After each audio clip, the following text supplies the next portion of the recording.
हरे कृष्णा। आप सभी भक्तों का इस भगवत गीता सेशन में बहुत बहुत स्वागत है। तो जिस प्रकार हम हमारे जीवन में देखते हैं कि हम भी इस भौतिक संसार में हमेशा क्लेम करते हैं कि ये जमीन मेरी है, ये घर मेरा है, ये परिवार मेरा है, ये पत्नी मेरी है, ये बच्चे मेरे हैं, और इस प्रकार हम इस भौतिक संसार में प्रॉपर्टी के ऊपर क्लेम करते हैं। इसी तरह आज से 5000 वर्ष पूर्व एक कुरुक्षेत्र के वॉर से पहले पांडवों ने और कौरवों के बीच में कौरवों ने भी क्या किया था, उस राज्य को हथियाना चाहा था। उन्होंने कहा था कि यह हस्तिनापुर हमारा है और वो पांडवों को कुछ भी नहीं देना चाहते थे। इसी को लेकर एक युद्ध की तैयारी हुई जिसको कुरुक्षेत्र या महाभारत का युद्ध कहा जाता है।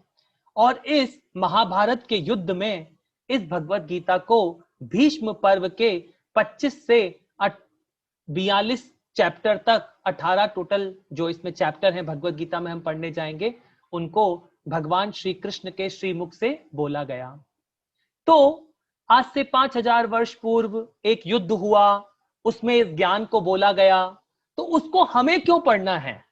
हमें ऐसी क्या आवश्यकता है जिससे हमें यह ज्ञान हमारे जीवन में चाहिए? क्या यह हमारे जीवन से रिलेवेंट है?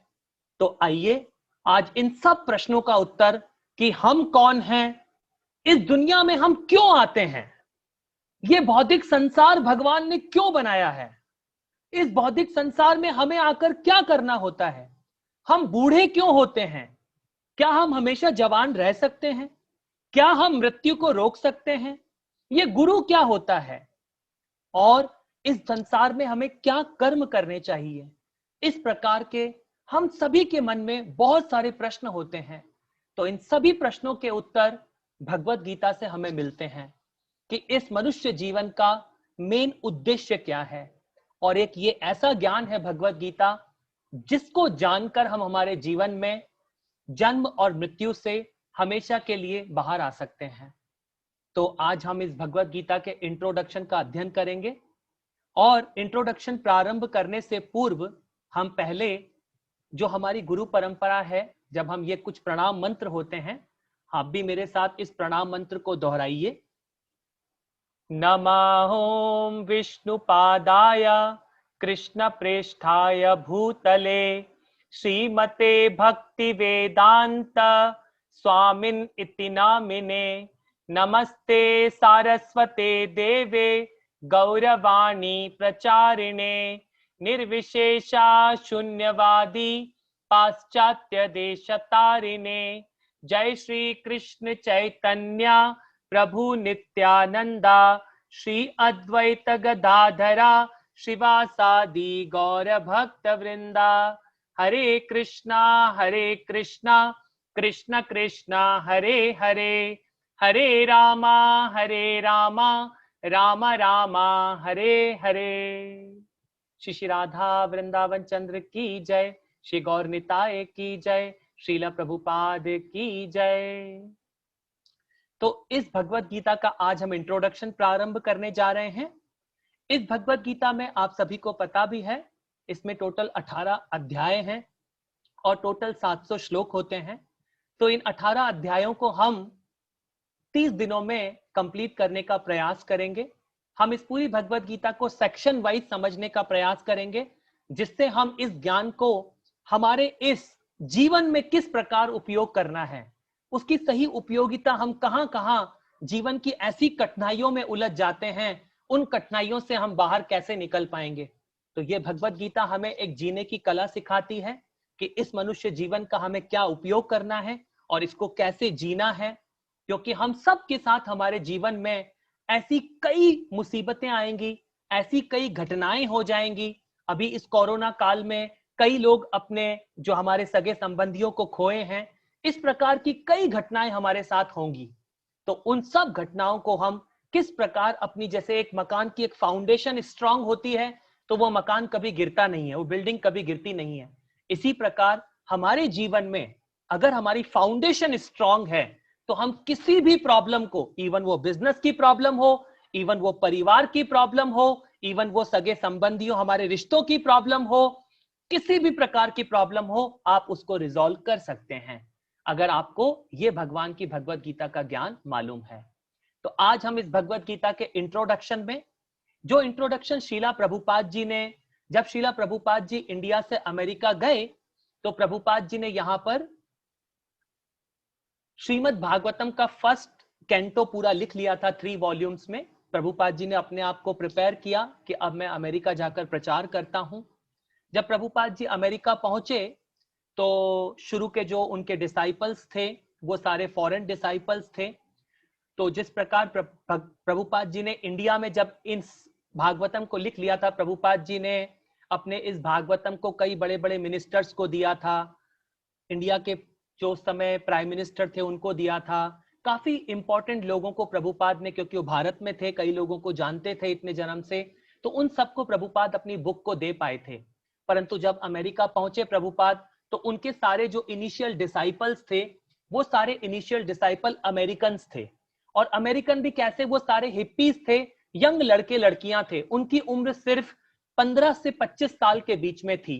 वो कोई इन्फ्लुएंशियल भी नहीं थे कि प्रभुपाद जी और कि उनको प्रभुपाद जी सेवा में देकर उनसे कुछ बड़ा प्रचार करा लें। इस प्रकार प्रभुपाद जी को स्टार्टिंग में बहुत डिफिकल्टी आई। जब प्रभुपाद जी अपनी मैन्युस्क्रिप्ट लिखकर, अपनी जब प्रभुपाद जी ने हाथ से इस भगवत गीता को लिख लिया था, तो सिर्फ उस समय शीला प्रभुपाद जी काफी प्रयास कर रहे थे कि ये बुक कहीं पर प्रिंट हो जाए। तो ऐसे प्रभुपाद जी ने काफी प्रयास किया। उसके बाद उस समय की एक बहुत बड़ी कंपनी थी, उसका नाम था मैकमिलन, जो एक बहुत बड़ी कंपनी थी जो बुक्स प्रिंट करती थी। उनसे उनको एक लेटर मिला कि आप आइए और आपके ये भगवत गीता बुक के बारे में हम जानना चाहते हैं। तो प्रभुपाद ने अपने जो इनिशियल शुरू के डिसाइपल थे अमेरिका में उस समय, उनके 2 यंग लड़कों को भेजा कि जाइए उस कंपनी से बात करिए। जब ब्रह्मानंद प्रभु और एक और उनके भक्त थे वो साथ में गए तो उनको पता लगा कि वहां के तो एक जो सिक्योरिटी गार्ड होता है उसको एक भगवत गीता चाहिए थी, इसलिए उसने हमें लेटर लिखा है।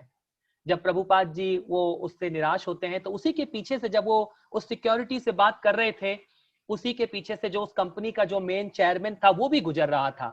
तो सिक्योरिटी गार्ड ने, जो उनका जो सिक्योरिटी या रिसेप्शनिस्ट था, उसने, जो 2 भक्त थे, उन्होंने दोनों भक्तों ने उस सिक्योरिटी को पूछा कि ये कौन थे। तो उन्होंने कहा he is the chairman of the company, is very important, उनका अपॉइंटमेंट मिलना बहुत मुश्किल है।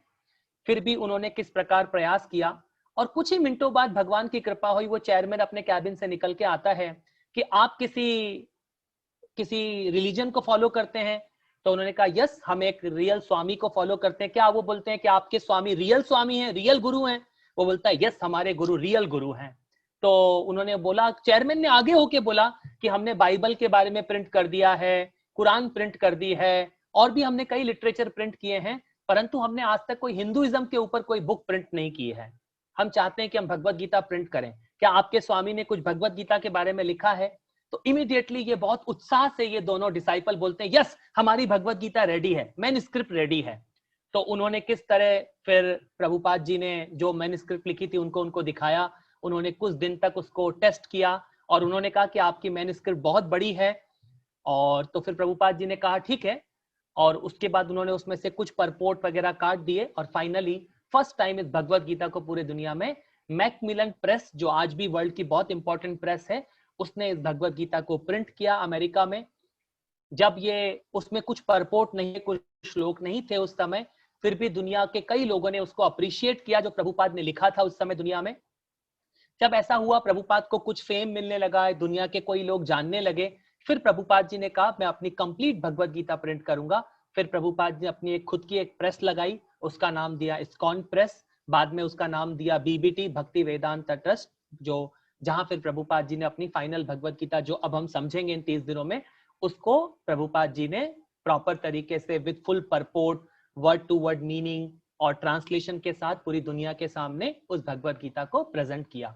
और ये एक ऐसा लिटरेचर है, भगवान बताते हैं हम पूरी दुनिया में अगर कुछ भी ना पढ़ पाए हमारे जीवन में, हम कोई भी लिटरेचर नहीं पढ़ पाए, पूरे वेद नहीं पढ़ पाएंगे, पूरे उपनिषद नहीं पढ़ पाएंगे, पूरे पुराण भी नहीं पढ़ पाएंगे, अगर हम सिर्फ एक इस भगवत गीता को हमारे जीवन में पढ़ लें और इस ज्ञान को समझ लें, क्योंकि ये क्या है, ये एक ऐसा नॉलेज है, भगवान ने पूरे वेदों का सार इस एक बुक में दे दिया है। वेद इतने टफ हैं, जैसे 24,000 श्लोक हैं वेदों में, और अगर हम रामायण पढ़ते हैं तो वहां भी 24,000 श्लोक होते हैं, या हम जितने भी और लिटरेचर पढ़ते हैं लाखों लाखों श्लोकों को हम नहीं समझ पाएंगे। अब जितना भी हमारे पास जीवन में समय है, बहुत टफ है सारे उपनिषदों को समझना, और वो इतने टफ होते हैं कि 99% हमें जीवन में नहीं समझ में आएंगे।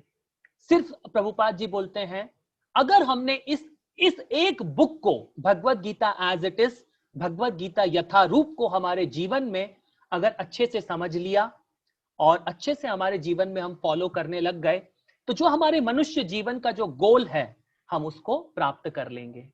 जिस प्रकार आप एक घर में एक मोबाइल लेकर आते हैं या कोई भी इलेक्ट्रॉनिक गैजेट लेके आते हैं, जब हमें वो मोबाइल और इलेक्ट्रॉनिक गैजेट चलाना नहीं आता है, तो उस जो मोबाइल आया है उसके अंदर एक बुकलेट भी होती है, उस बुकलेट को बोला जाता है यूजर मैनुअल गाइड। तो हम उस यूजर मैनुअल गाइड का उपयोग करते हैं ताकि हम उस मोबाइल का या किसी भी इलेक्ट्रॉनिक गैजेट का अच्छे से उपयोग कर सकें। इसी प्रकार से जब हमको ये मनुष्य शरीर मिला है, जब भगवान ने ये हमें इतना सुंदर जो ये भौतिक प्रकृति का हमें मनुष्य शरीर मिला है, कि जिस प्रकार हमारा माँ के गर्भ से जन्म होता है और जब तक हम इस शरीर को छोड़ते हैं जिसको मृत्यु बोलते हैं, तो इस पूरे जीवन में इस मनुष्य जीवन का क्या उपयोग है, इसका हमें क्या उपयोग करना चाहिए, वो सब भगवान ने इस भगवत गीता में हमें ज्ञान दिया है। तो इस ज्ञान के हम इस इंट्रोडक्शन को, अब इस पूरी भगवत गीता को प्रभुपाद जी ने करीब 28 से 29 पेज का इंट्रोडक्शन दिया है कि इस पूरी भगवत गीता में सिस्टमैटिक तरीके से एनालिटिकल स्टडी करते हुए प्रभुपाद ने सारे टॉपिक्स को इसमें लिख दिया है, और साथ में इसमें गीता महात्म्य को भी दिया है। तो आज हम बड़े शॉर्ट टाइम में इस पूरे भगवत गीता के इंट्रोडक्शन को समझेंगे। मैं आप सबसे रिक्वेस्ट करूंगा कि इसके इंट्रोडक्शन को समझने के बाद आप अपने साथ उस बुक को जरूर रखिए और उस भगवत गीता को पढ़ने का प्रयास करिए अपने घर पर, तभी जाके आप इसके पूरे इंट्रोडक्शन पर ग्रिप बना पाएंगे। तो आज हम पूरे इस इंट्रोडक्शन में करीब 6 टॉपिक डिस्कस करेंगे। उसका हमारा सबसे पहला टॉपिक होगा the background of Bhagavad Gita, कि इस भगवत गीता का बैकग्राउंड क्या है, इसको कहां कब बोला गया, किसने किसको बोला, वो हम डिस्कस करेंगे। तो सबसे पहला पॉइंट है हमारा कि हमने पहले समझ लिया है कि इसको महाभारत के मध्य भाग में जो भीष्म पर्व है उसमें 25 to 42 chapter, it means total 18 chapter are there in this Bhagavad Gita, वहां पे इस भगवत गीता को बोला गया है। अब उसके बाद हम पढ़ेंगे कि इसको किस किस के बीच में बोला गया है। इसको पांडवों और कौरवों के बीच में जब ये युद्ध होने वाला था, और ये पांडव और कौरव कौन थे, हमको ये बहुत इंपॉर्टेंट समझना होगा। इसके पीछे हमारे शास्त्रों में एक बहुत इंपॉर्टेंट कथा है। जब शांतनु महाराज, आप में से कई भक्तों ने सुना भी होगा, शांतनु महाराज ने 2 विवाह किए थे। एक विवाह उन्होंने गंगा माता से किया था और दूसरा विवाह उन्होंने सत्यवती से किया था। जब उनको गंगा माता से अट्रैक्शन हुआ शांतनु महाराज, और शांतनु और गंगा माता, ये क्यों हुई थी कथा, क्योंकि ये पिछले जन्म में देवी देवता थे। उस प्रकार जब इनको कर्ष मिला था इस दुनिया में, उनका फिर से जन्म हुआ और वो शांतनु महाराज बने, और वो गंगा माता के जो डीटी होती है गंगा माता, उस रूप में गंगा माता अवतरित हुई उनके सामने। तो शांतनु महाराज ने गंगा माता से विवाह किया था कि एक कंडीशन पर, कि गंगा माता जो भी एक्शन करेगी, जो भी बच्चे का जन्म होगा, उन बच्चों को वो नदी में फेंक देगी। इस प्रकार के उन्होंने उनसे प्रॉमिस लिया था कि आप मुझे कुछ भी नहीं कहेंगे। तो इस प्रकार जब शांतनु महाराज को गंगा माता से 6 पुत्रों का जन्म हुआ, उन्होंने एक एक कर 6 संतानों को नदी में बहा दिया। जब 7वीं संतान हुई, उसका नाम भीष्म रखा गया था, बाद में देवव्रत भी रखा गया था। तो उस समय शांतनु महाराज ने गंगा माता को रोक दिया था कि आप इस पुत्र को नहीं फेंक सकती। तो गंगा माता ने कहा, क्योंकि आपने मुझे मेरे कार्य करने से रोका है, इसलिए मुझे आपको छोड़ना होगा। तो इस प्रकार जब भीष्म पितामह बड़े हुए, तो भीष्म पितामह जब शांतनु महाराज को एक बार जब वो जंगल में गए हुए थे, तो एक मछुआरे की बिटिया थी, उनका नाम था सत्यवती। जब वो उनसे अट्रैक्शन हो जाते हैं, वो सत्यवती के पिता को बोलते हैं कि मुझे आपकी पुत्री से विवाह करना है। तो उसके पिता बोलते हैं कि नहीं, क्योंकि आपका तो ऑलरेडी पुत्र है एक, जिसका नाम भीष्म है और जिसका नाम देवव्रत है, तो मैं आपका विवाह उससे नहीं करा सकता। तो उन्होंने कहा कि नहीं, आप चिंता मत करिए, इसके बाद मेरा जो भी इसके इसका जो भी, क्योंकि अगर आप इसको मेरी पुत्री से विवाह करेंगे, अगर इनके जितने भी पुत्र होंगे उनको आपको राजा बनाना पड़ेगा। तो उन्होंने कहा ठीक है, मैं इनको राजा बना दूंगा। परंतु फिर उसने कहा नहीं, अगर भीष्म का फिर से विवाह, भीष्म के फिर संतानें हुई, उसकी संतान राजा ना बन जाए। इस पर वो निराश होकर अपने राजा महल में फिर से चले गए। जब भीष्म को यह पता लगता है कि मेरे पिता को सत्यवती से प्रेम हुआ है, वो उससे विवाह करने जाते हैं, तो भीष्म उस मछुआरे को कन्विंस करने जाते हैं सत्यवती के पिता को कि आप अपनी पुत्री सत्यवती का विवाह मेरे पिता से करवा दीजिए। तो उस समय जब वो भीष्म पितामह जो बने, भीष्म जो देवव्रत थे, उस समय उनको किस प्रकार वो बोलते हैं कि अब मैं इस जीवन में कोई विवाह नहीं करूंगा, मैं सदा ब्रह्मचारी रहूंगा। इस प्रकार का वो उस मछुआरे को वचन देके आते हैं, जो भी आपकी पुत्री से संतानें होंगी वही सब संतानें आगे इस देश की जो भी है उस राज्य की राजा बनेंगे, आप चिंता मत करिए। उस प्रकार उससे खुश होकर शांतनु महाराज अपने पुत्र को एक स्पेशल वरदान देते हैं, जिसको इच्छा मृत्यु का वरदान भी बोला जाता है। जब इस प्रकार से शांतनु महाराज उस सत्यवती से विवाह करते हैं तो उनको 2 पुत्रों की प्राप्ति होती है। एक पुत्र का नाम विचित्रवीर्य था और दूसरे पुत्र का नाम चित्रांग था। चित्रांग की एक गंधर्व, उसको जंगल में मृत्यु हो जाती है, गंधर्व उसको मार देते हैं। जो विचित्रवीर्य थे उनके फिर से 2 पुत्र होते हैं। एक पुत्र विचित्रवीर्य के एक्चुअली जो इधर भीष्म पितामह थे, वो 3 कन्याओं को किडनैप करके लाते हैं। उसमें अंबा, अंबालिका और अंबिका, 3 कन्याओं को किडनैप करके लाते हैं। अंबा इनसे विचित्रवीर्य से विवाह करने के लिए मना कर देती है। फिर इधर से बचती है अंबालिका और अंबिका। तो अंबालिका और अंबिका को भी कोई भी संतान प्राप्ति नहीं होती है। इसके बाद इससे विचित्रवीर्य की भी मृत्यु हो जाती है। तो फिर सत्यवती के एक स्पिरिचुअल बेटा एक और था जिसका नाम था व्यासदेव, वो उनको बुलाती है और उनके द्वारा गर्भ धारण कराया जाता है। किसको? अंबिका को, अंबालिका को। तो इनसे इनको 2 पुत्रों की प्राप्ति होती है, 3 पुत्रों की प्राप्ति होती है एक्चुअली। एक का नाम धृतराष्ट्र था, एक का नाम पांडु था और एक का नाम महात्मा विदुर पड़ा। धृतराष्ट्र जन्म होते ही अंधे पैदा हुए, पांडु पेल जैसे थे और महात्मा विदुर एक बहुत ग्रेट पर्सनालिटी हैं। जब ये धृतराष्ट्र जन्म से अंधे थे और पांडु की जो पत्नी कुंती है, पांडु का कम उम्र में ही युद्ध में उनकी मृत्यु हो जाती है। तो फिर जो धृतराष्ट्र थे उनको इस प्रकार का एक केयर टेकर बनाया जाता है उस राज्य का। तो जब इस प्रकार जो कौरव थे वो धृतराष्ट्र, एक्चुअली ये सारे कौरव थे, परंतु जो पांडु के पुत्र बने, जो कुंती से प्राप्त हुए थे देवताओं से, उनका नाम पांडव रखा गया। और धृतराष्ट्र से जो उनको 100 पुत्रों की प्राप्ति हुई, उनका नाम कौरव पड़ा था। तो इस प्रकार कौरव और पांडव, जब दुर्योधन था कौरव की तरफ से, वो बहुत किस प्रकार का व्यक्ति था? वो बहुत बहुत धूर्त प्रकार का व्यक्ति था। जब वो इतना धूर्त था, वो चाहता था कि पूरे के पूरे राज्य को हथिया लूं।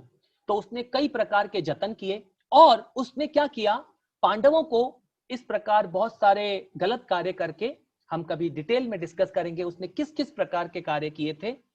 जब इस 30 दिन की भगवत गीता के बाद जब हम फिर से डिटेल में पूरी भगवत गीता शुरू करेंगे, तब हम इन सब चीजों को डिटेल में समझ पाएंगे। तो फिर उस समय पर जब दुर्योधन ने अपनी चतुराई से इन सब पांडवों को 13 साल का वनवास के लिए भेज दिया था। 12 साल वन में रहना था और 1 साल अज्ञातवास में रहना था। तो जब पांडवों ने अपने पूरे के पूरे अपने 12 साल के वनवास को निकाला और 1 साल के अज्ञातवास को निकाला और पांडव वापस आए कि अब हम हमारा राज्य दे दीजिए, तो उस समय दुर्योधन ने मना किया कि मैं आपको कुछ भी नहीं दूंगा। इस प्रकार जब उसने बोला मैं कुछ भी नहीं दूंगा, इवन भगवान श्री कृष्ण भी आए प्रस्ताव को लेकर कि आप ऐसा करिए, आप इनको सिर्फ 5 गांव दे दीजिए ताकि ये 5 पांडव सस्टेन कर सकें। तो दुर्योधन ने इस पे कहा था कि मैं एक सुई की नोक के बराबर भी जगह इनको नहीं दूंगा। जब भगवान ने देखा कि अब तो ये युद्ध इनएविटेबल हो गया है, अब युद्ध होना ही है, उस समय पर इस युद्ध की तैयारी की गई। और युद्ध के समय हम पढ़ेंगे किस प्रकार जब इस युद्ध की तैयारी की गई, तो सारे के सारे दुर्योधन तो क्योंकि पहले से राज्य में था, उसने दुनिया के सारे इंपॉर्टेंट सब राजाओं के पास जाकर अप्रोच किया और उनको अपनी सेना में सम्मिलित कर लिया। परंतु जो पांडव थे वो इतने साल से राज्य में नहीं थे, तो वो कुछ राजाओं को अप्रोच कर पाए और अपनी सेना में मिला पाए। तो इसी पर उनको पता था कि यादवों के जो भगवान श्री कृष्ण हैं द्वारका में, वो बहुत इंपॉर्टेंट हैं, उनको साथ में रखना, क्योंकि उनकी सेना सबसे बड़ी थी। उनके पास एक नारायणी सेना थी भगवान श्री कृष्ण के पास, जिसमें 10 लाख सैनिक थे। तो ये दोनों चाहते थे कि उनकी सेना हमें जरूर मिल जाए। तो दुर्योधन भी जाता है और अर्जुन भी जाता है कि मेरे को ये सेना भगवान से, भगवान की मदद लेनी चाहिए। तो दुर्योधन और अर्जुन जैसे ही द्वारका पहुंचते हैं, भगवान के गेट पर पहुंचते हैं, एक दूसरे से मिलते हैं और दोनों भगवान के जहां पे सोए हुए थे भगवान चैम्बर में दोनों जाते हैं। दुर्योधन भगवान के सिर की तरफ जाके खड़ा हो जाता है और जो अर्जुन है वो भगवान के चरणों की तरफ अपने हाथ झुकाकर, हाथ जोड़कर भगवान से नतमस्तक होकर उनके चरणों में बैठ जाता है। जैसे ही भगवान श्री कृष्ण की नींद खुलती है और वो सबसे पहले अर्जुन को देखते हैं, वो अर्जुन को देखते हैं, जैसे उठते हैं वो बोलते हैं कि चलो अर्जुन पहले तुम आए हो। और दुर्योधन को वो नहीं देख पाते हैं, तो बोलते हैं बताइए आप दोनों यहाँ क्यों आए हैं। तो वो इस प्रकार बताते हैं कि हमें युद्ध में आपकी जरूरत है। तो भगवान श्री कृष्ण बोलते हैं कि इस युद्ध में मेरे पास एक मेरी सेना है जिसका नाम नारायणी सेना है और एक मैं हूं, परंतु मैं ये प्रॉमिस करता हूं कि मैं युद्ध में नहीं लड़ूंगा। तो अब जिसको जो मांगना है वो मांग लीजिए। तो अर्जुन बोलता है भगवान आप मेरी तरफ आ जाइए। और दुर्योधन बोलता है अच्छा हुआ इसने सिर्फ कृष्ण को ले लिया, अब तो क्या है। और दुर्योधन कृष्ण को बोलता है अब आपके पास बचा ही सिर्फ आपकी सेना है, तो आप मुझे आपकी सेना दे दीजिए। और वो सेना लेकर खुश होकर बाहर जाता है। थोड़ी देर बाहर जाता है तो बलराम जी के कक्ष में जाता है। वो बलराम जी को भी बोलता है कि बलराम जी तो हमेशा मेरी तरफ ही बोलते हैं, तो मैं इनको भी अपने युद्ध में शामिल कर लेता हूं। तो बलराम जी बोलते हैं कि भले आप कौरवों की तरफ से हो या पांडवों की तरफ से हो, पर्पस तो दोनों का एक है, तो मैं आपके युद्ध में नहीं लड़ूंगा, मैं आपके दोनों की तरफ से युद्ध में नहीं लड़ूंगा। और उसको मनी मन पता लग जाता है कि भगवान श्री कृष्ण ने ये डिसाइड कर लिया है, क्योंकि वो पांडवों के तरफ हो गए हैं, तो इस युद्ध में विजय तो सिर्फ किसकी होगी, पांडवों की ही होगी। तो जब अर्जुन भगवान के कक्ष में बैठा हुआ था, तो भगवान कृष्ण ने बोला कि तुम्हें पता है कि मैं अकेला हूं और मैं युद्ध भी नहीं करूंगा, कि तुमने मुझे अपनी तरफ क्यों रखा। तो फिर अर्जुन ने कहा भगवान जिस तरफ आप हो उस तरफ विजय पक्की होगी। अब मैं आपसे रिक्वेस्ट करता हूं कि आप मेरे रथ के सारथी बन जाइए। अगर आप मेरे रथ के सारथी बन जाएंगे तो मैं डेफिनेटली इस युद्ध को जीत जाऊंगा। तो इस प्रकार उसने भगवान श्री कृष्ण को अपनी तरफ लिया और फिर हमको आगे पता है किस प्रकार इस युद्ध की तैयारी हुई। तो जिस प्रकार ये युद्ध होने वाला था, तो सोचिए इस युद्ध को कुरुक्षेत्र के वॉर में लड़ा गया है, जहां युद्ध होने वाला है और सिर्फ कुछ मिनटों का समय है। और अर्जुन क्या बोलता है कि अब मैं भगवान युद्ध नहीं करूंगा। उस समय जब अर्जुन बोलता है कि मैं युद्ध नहीं करूंगा, तो भगवान के सामने एक चैलेंज था कि उसको क्या बोलें जिससे वो उसको कन्विंस कर दें। तो उस समय भगवान ने, क्योंकि हमें भी हमारे जीवन में हमारी ड्यूटी करनी होती है, इसीलिए भगवान इस पूरी भगवत गीता में हमें समझाएंगे कि हमें हमारा कर्तव्य निभाना है। परंतु कर्तव्य कौन सा होना चाहिए, वो हमको इस भगवत गीता से सीखना होगा कि हमारे रियल कर्तव्य क्या है इस मनुष्य जीवन में।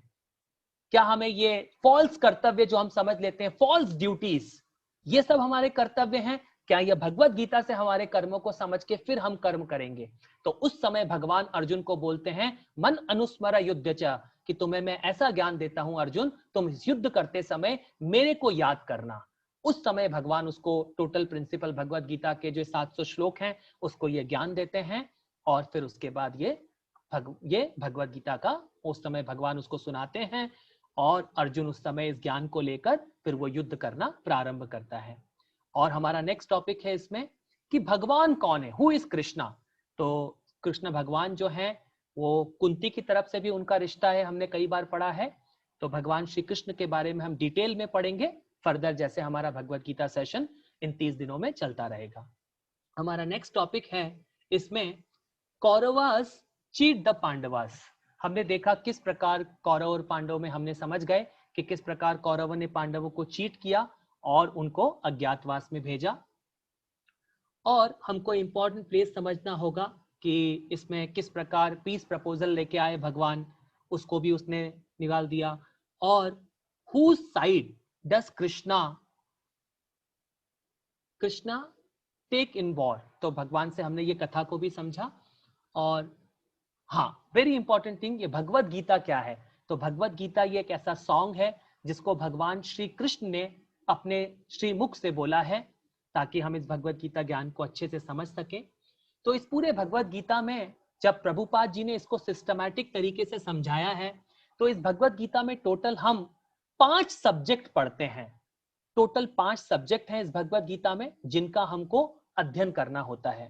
और वो 5 सब्जेक्ट इतने इंपॉर्टेंट हैं, इस पूरे दुनिया का जितना भी ज्ञान है, जितना भी केमिस्ट्री का, फिजिक्स का, मैथमेटिक्स का, या जितना भी ज्ञान है इस पूरे दुनिया का, वो पूरा का पूरा ज्ञान इन 5 सब्जेक्ट में कवर हो जाता है। आप कोई भी सब्जेक्ट लीजिए, अगर आपको ये 5 सब्जेक्ट आते हैं, तो इसीलिए बोला जाता है कि भगवत गीता एक ऐसा ज्ञान है जिसमें दुनिया के हर बुक का नॉलेज है। दुनिया का कोई सा भी ज्ञान हो वो इस भगवत गीता में है। और इस भगवत गीता में वो ज्ञान भी है जो इस पूरी दुनिया के ज्ञान से भी आगे है, क्योंकि इसमें कौन सा ज्ञान है? इसमें स्पिरिचुअल संसार का भी ज्ञान है। वो भगवान का जो धाम है, जो इटर्नल धाम की हम बात करते हैं, उसका ज्ञान भी हमें इसमें भगवान भगवत गीता में सिखाएंगे। तो इसमें हमें ये 5 टॉपिक समझने होंगे। अब ये 5 टॉपिक हम कौन कौन से समझेंगे, इनको हम शॉर्ट में गो थ्रू करते हैं। इसमें सबसे पहले हम भगवान के बारे में समझेंगे कि भगवान कौन होते हैं, सुप्रीम लॉर्ड कौन है वो जो सुप्रीम है, जो इस पूरी दुनिया को चलाते हैं। और दूसरा टॉपिक होता है इसमें लिविंग एंटिटी, जीव कौन है, आत्मा कौन है। जैसे जिस प्रकार एक सोने की खान होती है, एक सोने की खान में से अगर आप एक सोने का छोटा सा टुकड़ा निकाल लेते हैं अपनी अंगूठी बनाने के लिए, तो सोने की खान होती है, उसमें से एक छोटा सा टुकड़ा निकाला है आपने। इसी तरीके से जो सुप्रीम भगवान है वो सुप्रीम है, और जो लिविंग एंटिटी है वो हम लोग आत्मा है, जो हम इस भौतिक संसार में, इस शरीर में रहते हैं अभी।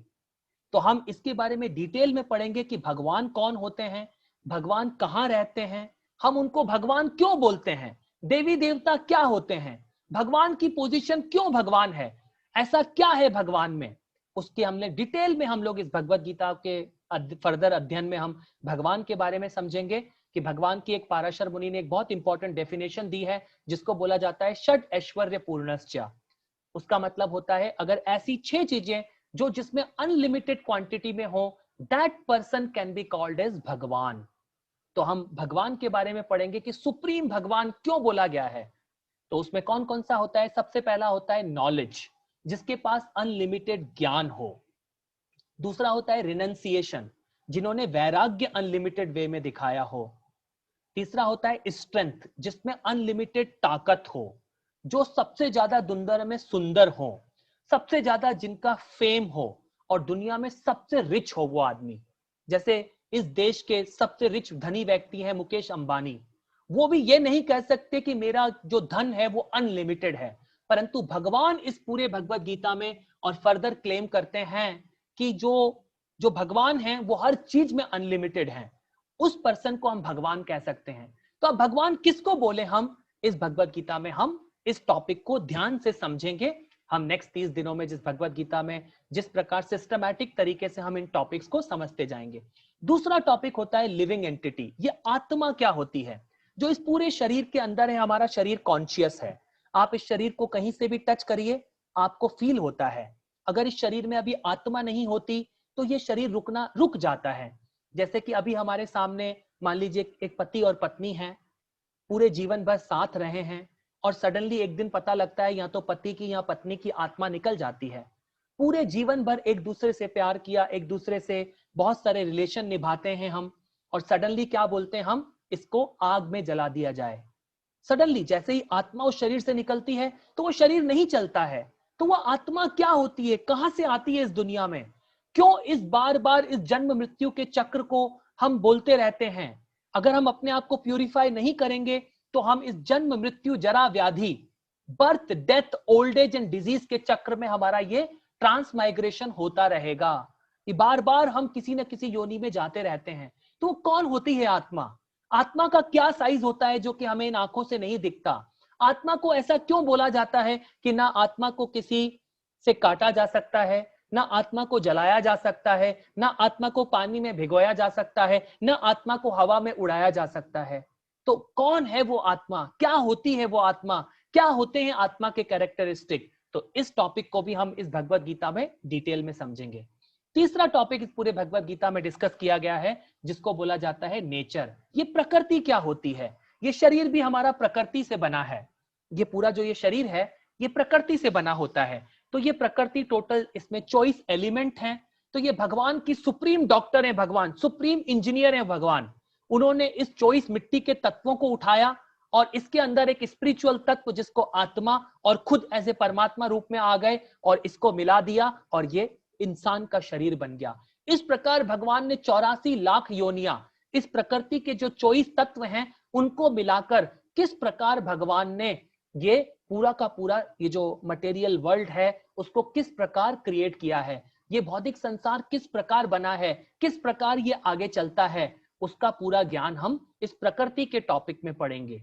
और हम इस प्रकृति के टॉपिक में ये भी पढ़ेंगे कि 2 प्रकार की प्रकृति होती है, एक परा प्रकृति और एक अपरा प्रकृति। परा प्रकृति कौन सी होती है, जो स्पिरिचुअल वर्ल्ड है जिसके बारे में आज तक सिर्फ हम सुन पाते हैं। जैसे कि आपके सामने एक शरीर है, उसमें से अगर जब आत्मा निकल जाती है तो शरीर रुक जाता है, मगर हम आत्मा को कभी नहीं देख पाते कि ये आत्मा क्या निकल गया इस शरीर में से, क्या था इस शरीर में जो निकल गया और ये शरीर रुक गया। कभी हम नहीं देख पा रहे हैं आत्मा को, किसी ने नहीं देखा हम में से आज तक, परंतु आत्मा है, ये ट्रुथ है। दुनिया में आप बाइबल पढ़िए तो उसमें उसको सोल बोला जाता है, भगवत गीता पढ़ेंगे तो उसको आत्मा बोला जाता है, आप कुरान पढ़ेंगे तो उसमें उसको रूह बोला जाता है। आप दुनिया का कोई भी लिटरेचर उठा के बात करिए उसमें आत्मा को जरूर डिस्क्राइब किया गया है। तो ये परा प्रकृति क्या होती है, भगवान का स्पिरिचुअल वर्ल्ड क्या है, वो किस प्रकार का है, क्या हम वहां जा सकते हैं, क्या हम उस स्पिरिचुअल वर्ल्ड में एक्सेस पा सकते हैं। जिस प्रकार आपको इंडिया से अमेरिका जाने के लिए एक वीजा की जरूरत पड़ती है, आपको एक वीजा चाहिए होता है, वो भी बहुत कठिनाइयों से मिलता है और उसके बाद भी बहुत टफ प्रोसेस होता है अमेरिका तक जाने का। क्या उस भगवान के धाम में हम इजीली चले जाएंगे? क्या ऐसा हो सकता है कि हम विदाउट किसी के भगवान के धाम तक चले जाएं? क्या उसके लिए हमें किस प्रकार क्या करना होगा? ये परा प्रकृति क्या है और ये अपरा प्रकृति जो ये मिट्टी का संसार है ये कैसे बना है, ये बार बार क्यों खत्म हो जाता है। जैसे ये हमारा शरीर है, हम सभी को पता है 60-70 साल बाद ये सभी का शरीर खत्म हो जाता है, हम मिट्टी में मिलने वाले हैं। तो ये परा प्रकृति क्या है, अपरा प्रकृति क्या है, हम इस प्रकृति के टॉपिक में, नेचर के टॉपिक में ध्यान से समझेंगे। ये टाइम क्या होता है, समय क्या होता है, इटर्नल टाइम है। तो ब्रह्मा जी का एक दिन कितना बड़ा होता है, उसमें कितने कितने कितने करोड़ों जन्म लेने पड़ते हैं हमें ब्रह्मा जी के दिन में। तो इटर्नल टाइम के कॉन्सेप्ट को पूरा चैप्टर हम ध्यान से समझेंगे। और एक सबसे इंपॉर्टेंट टॉपिक है इसमें, वो है कर्मा, एक्टिविटी। तो हमको क्या कर्म करने चाहिए हमारे इस मनुष्य जीवन में, तो हम इस टॉपिक को भी बहुत ध्यान से इस भगवत गीता के 3 और 4 अध्याय में बहुत डिटेल में हम लोग समझेंगे। तो इस प्रकार हम ये 5 टॉपिक इस भगवत गीता में हमें भगवान डिटेल में समझाएंगे, उनको हम कंटिन्यूसली समझते चले जाएंगे। इस भगवत गीता में इसके अलावा और क्या क्या एक्सप्लेन किया गया है इंट्रोडक्शन पार्ट में, और हमें भगवान बताएंगे the Lord and the living entity, oneness and difference. जैसे कि हमें क्या है, जो ये आत्मा है और जो वो भगवान है, हम में क्या खूबियां हैं और हमें क्या अंतर है और क्या एक जैसे हैं। जैसे कि हम एक समुद्र के में से एक लोटा पानी निकाल लें, उस लोटे के पानी जो निकाला है उसको अगर हम लेबोरेटरी में, केमिस्ट्री लैब में टेस्ट करेंगे तो जो भी उस लोटे की क्वालिटी होगी, जो उस पानी की क्वालिटी होगी, वही जो ही उस समुद्र के जो पानी है उसकी भी वही क्वालिटी होगी। या एक सोने की खान में से एक छोटा सा सोने का तिनका निकाल लें, छोटा सा एक टुकड़ा निकाल लें, उसकी जो क्वालिटी होगी वही सोने की खान की क्वालिटी होगी। इसी प्रकार हम आत्मा जो भगवान के अंश हैं, हम में और भगवान में क्या वननेस है और क्या डिफरेंस है, हम इन चीजों को भी ध्यान से समझेंगे। अब एक बहुत इंपॉर्टेंट टॉपिक आता है, सनातना एंड धर्मा क्या होता है। हम हमेशा बोलते हैं कि मैं हिंदुइज्म फॉलो करता हूं, मैं क्रिश्चियनिटी फॉलो करता हूं, कोई बोलता है मैं जैनिज्म फॉलो करता हूं। तो ये भगवत गीता एक ऐसा ज्ञान है कि ये सभी के लिए है। कोई बोलेगा कि मैं भारतीय हूं, कोई बोलेगा मैं अमेरिकन हूं, कोई बोलेगा मैं यूरोपियन हूं, कोई बोलेगा मैं पाकिस्तानी हूं। तो ये ज्ञान एक ऐसा ज्ञान है जो दुनिया में सबके लिए है। भगवान कभी नहीं कहते कि मैं भारतीयों के लिए भगवान हूं, वो कभी नहीं कहते कि मैं हिंदुओं के लिए भगवान हूं। भगवान तो भगवान हैं, वो सभी के लिए भगवान हैं। तो प्रभुपाद जी ने अमेरिका में जितने लोग थे उनको भी जाकर ये भगवत गीता सिखाई, और कई मुस्लिम कंट्री को भी जाकर प्रभुपाद ने ये भगवत गीता सिखाई। तो ये कोई सेक्टेरियन मिशन नहीं है भगवत गीता, क्या भगवान किसी सेक्ट को प्रीचिंग नहीं करते। भगवान किसको प्रीचिंग करना चाह रहे हैं? भगवान इस ज्ञान को हमें प्रॉपर तरीके से इस प्रकार देना चाहते हैं कि हम सच्चाई को समझें कि हम भगवान के अंश हैं, ना हम अमेरिकन हैं, ना हम एक पुरुष हैं, ना हम एक नारी हैं, ना हम यूरोपियन हैं, और ना हम कोई इंजीनियर हैं, ना हम डॉक्टर हैं। तो जितने भी आइडेंटिफिकेशन हैं इस बॉडी के हैं। जितना भी आप बोल रहे हैं कि मैं पुरुष हूं, मैं नारी हूं, मैं अमेरिकन हूं, मैं यूरोपियन हूं, या आप बोलते हैं कि मैं डॉक्टर हूं, मैं इंजीनियर हूं, ये सब इस शरीर को बोलते हैं आप। और आप इस शरीर से डिफरेंट हैं, आप एक आत्मा हैं, और उस आत्मा को हम इस भगवत गीता में फर्दर डिटेल में समझेंगे। तो ये रिलीजन क्या होता है और धर्म क्या होता है, जिस प्रकार हमने समझा कि ये सारे रिलीजन हैं, ये क्या है, हम एक over a period of time हम एक डेवलप करते हैं हमारे जीवन में रिलीजन को। रिलीजन मतलब हम समझें जिस प्रकार से मान लीजिए आपका जन्म एक हिंदू परिवार में हुआ है, और जन्म के समय आपको एक मुस्लिम परिवार में या जैनी परिवार में या किसी भी परिवार में आपको रख दिया गया। तो जब से आप धीरे धीरे उसको कल्चर को सीखते हैं और आप बड़े होके बोलते हैं कि मैं मुस्लिम हूँ, या मैं जैनी हूँ, या मैं सिख हूँ, या कुछ भी बोल देते हैं जो भी आप फॉलो करते हैं। परंतु आपको मान लीजिए कि इंटेलिजेंट आदमी ने समझाया नहीं कि आप ऐसा करिए, जैनिज्म को फॉलो करिए, आप बुद्धिज्म को फॉलो करिए, आप मुस्लिज्म को फॉलो करिए, आपको जो भी अच्छा लगता है आप उसको फॉलो करने लगते हैं। तो ये जो जो रिलीजियन होता है वो आप अपने जीवन में चेंज कर सकते हैं, परंतु धर्म को आप चेंज नहीं कर सकते अपने जीवन में। कैसे? कि जिस प्रकार एक जैसे शक्कर का धर्म क्या होता है? मीठापन होना। एक चिली का धर्म क्या होता है? पंजेंट होना। इस प्रकार एक नमक का धर्म क्या होता है? जिस प्रकार नमक का धर्म होता है खट्टापन होना। आग का धर्म क्या होता है? हीट एंड लाइट देना। इसी प्रकार से आत्मा का क्या धर्म है, हमें वो समझना होगा। हम हमेशा एक्टिव रहते हैं, आत्मा का धर्म है किसी न किसी की सेवा करना। जिस दिन से आपका जन्म हुआ है और जब तक आप ये शरीर छोड़ेंगे तब तक आप किसी न किसी की सेवा करते हैं। पूरे दिन भर आप ऑफिस में अपनी कंपनी में सेवा करते हैं, रात को आके अपने परिवार की सेवा करते हैं। अगर हम हमारे भारत के प्रधानमंत्री जी श्रीमान नरेंद्र मोदी जी की बात करें तो वो पूरे पूरे देश की सेवा करने में लगे हुए हैं।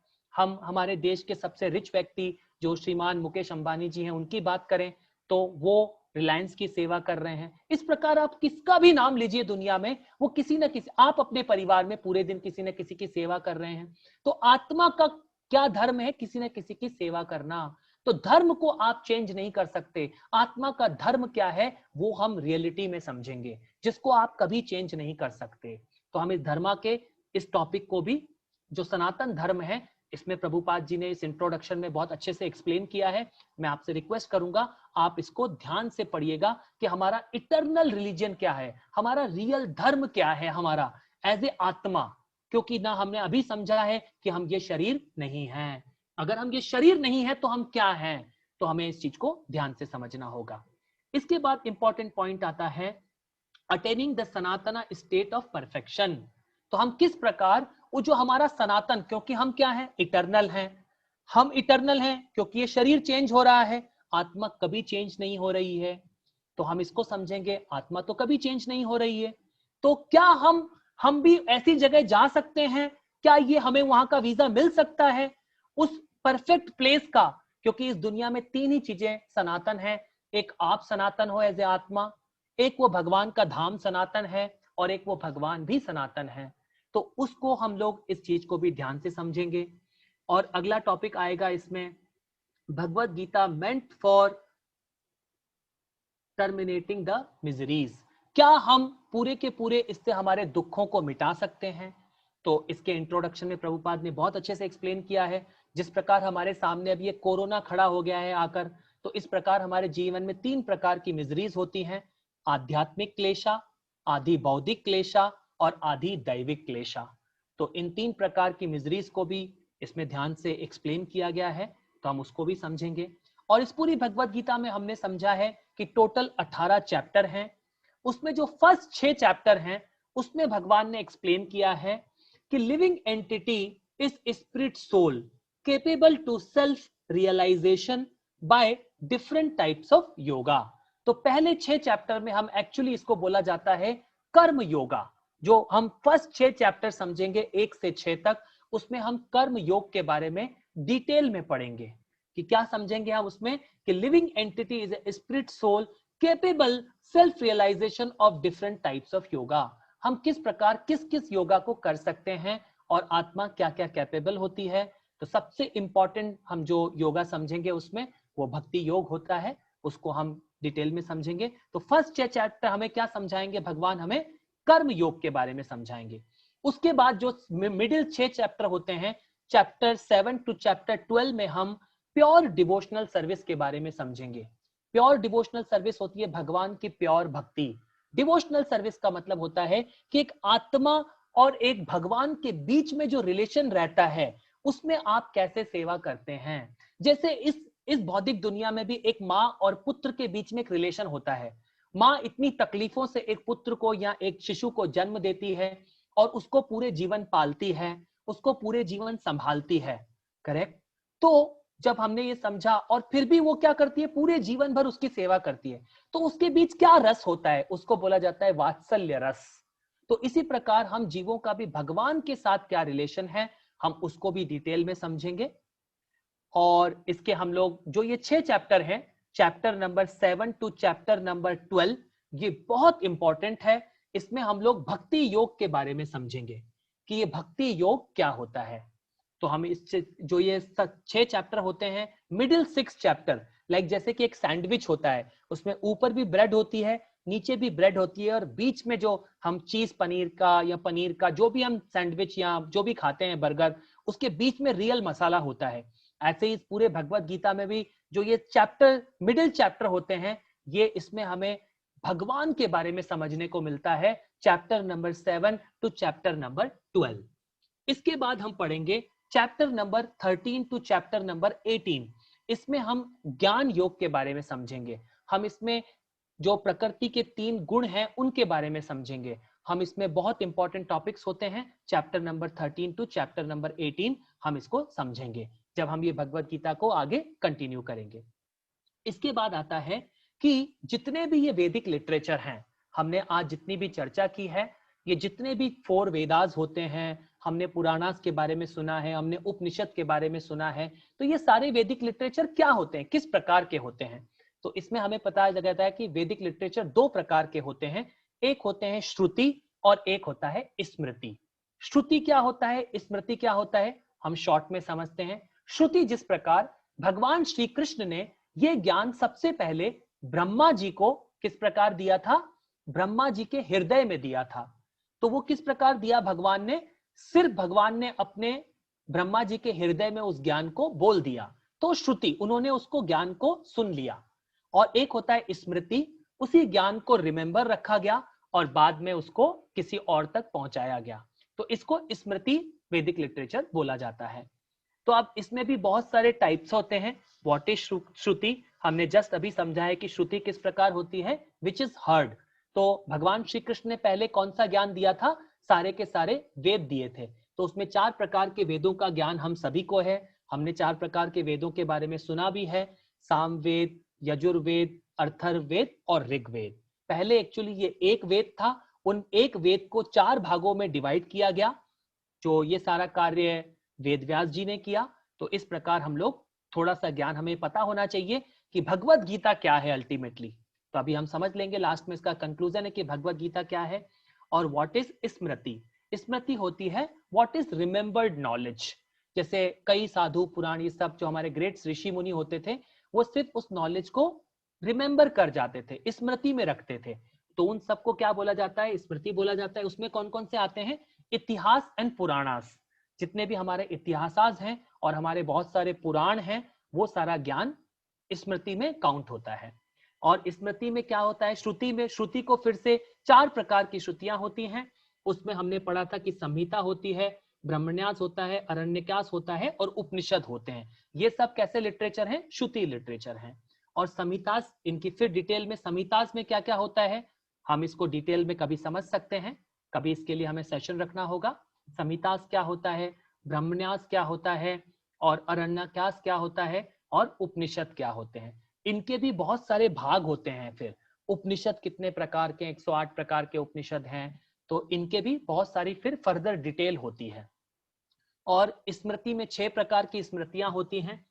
उसमें इतिहासास हैं, उसमें पुराणास हैं, उसमें सूत्रास होते हैं, उसमें वेदांगास होते हैं, उसमें उपवेदास होते हैं, और राइटिंग ऑफ द ग्रेट आचार्यास। जितने भी ग्रेट हमारे इस पूरे संसार में बहुत ग्रेट आचार्य हुए हैं, तो प्रभुपाद जी ने इसके इंट्रोडक्शन में बलदेव विद्याभूषण का नाम लिया है यहाँ पर, कि बलदेव विद्याभूषण ने किस प्रकार हमें ये भाष्य दिया है, गोविंद भाष्य, उसके बारे में प्रभुपाद जी ने यहाँ पर कोट किया है इसके इंट्रोडक्शन में। तो और इतिहासास में क्या होते हैं, जितने भी हमारे एपिक्स हैं, हिस्ट्रीज हैं, जैसे महाभारत है, रामायण है, ये सब हमारे एपिक्स हैं। तो ये सब क्या है, हमारे इतिहासास हैं। इसके बाद हम लोगों ने समझा पुराणास क्या होते हैं। तो हमारे इस प्रकार 3 प्रकार के पुराण होते हैं, महापुराण होते हैं, उपपुराण होते हैं, और स्थल पुराण होते हैं। महापुराण क्या होते हैं, उसमें भी फिर महापुराण में भी टोटल 18 पुराण हैं। उसमें भी 6 किस प्रकार, 6 सतोगुण के पुराण हैं, 6 रजोगुण के पुराण हैं, 6 तमोगुण के पुराण हैं। उसके बाद जो महापुराण के बाद उप पुराण है वो भी 18 होते हैं, उप पुराण। और उसके बाद जो स्थल पुराण है वो बहुत सारे होते हैं। हर एक स्थल का अलग अलग प्रकार की कथाएं हैं, उन सबको पुराणास बोला जाता है। और हम लोग सूत्रास के बारे में पढ़ेंगे कि बहुत सारे 24,000 सूत्रास हैं, जिनको समझना बहुत टफ होता है, वैदिक लिटरेचर। और हम वेदांगास के बारे में भी इसमें थोड़ा सा डिटेल होता है, और उपवेदास और राइटिंग ऑफ द ग्रेट आचार्यास हमने इसको समझ लिया है, और श्रुति पुराणास, ये सब इसकी डिटेल है।